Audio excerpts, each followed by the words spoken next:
King Rollo first appeared on BBC One in 1980 as part of the preschool seesaw strand.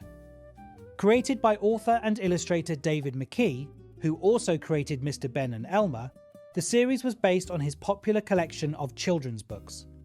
Although only 13 episodes were produced, it became a familiar favourite for many young viewers. Rollo wasn't the sort of king you'd expect. He wasn't brave, clever, or particularly wise. In fact, he often needed someone else to tell him what to do. Fortunately, he was surrounded by friends who were always ready to help. There was Cook, who seemed to keep both the kitchen and the kingdom running smoothly. The magician was always nearby with advice, even if his magic wasn't always perfect. Queen Gwen, who lived next door, was a close friend and often showed far more common sense than Rollo himself. Then there was King Frank, another ruler who occasionally appeared, and Hamlet the cat, who often seemed to understand more than any of the humans. Looking back, it's easy to wonder whether Rollo was ever really in charge at all. His friends solved most of the problems while he happily followed along, and that was part of the joke. Rather than being a fearless ruler, he was more like an excited child pretending to be king. The animation had a style all of its own. David McKee chose a simple cutout look that closely matched his illustrations. Characters walked with stiff little legs that swung out to the sides, giving the programme a distinctive appearance. It wasn't flashy, but it had plenty of charm, and the bright colours made every scene feel like the pages of a picture book brought to life. Another familiar part of the series was Ray Brooks's narration.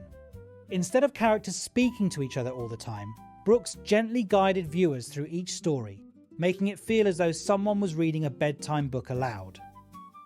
It suited the relaxed pace perfectly and gave King Rollo a warm, comforting feel. Each episode lasted only around 5 minutes, making it ideal for younger children. The stories were simple and easy to follow, often focusing on everyday problems rather than grand adventures. A new pair of shoes, a bath, breakfast, or even washing the dishes could become an entire story. It was proof that children's television didn't need fast action or noisy jokes to hold an audience's attention. King Rollo's popularity also extended beyond television and the original storybooks. The character regularly appeared in the much-loved Buttons comic, where new adventures introduced him to even more young readers.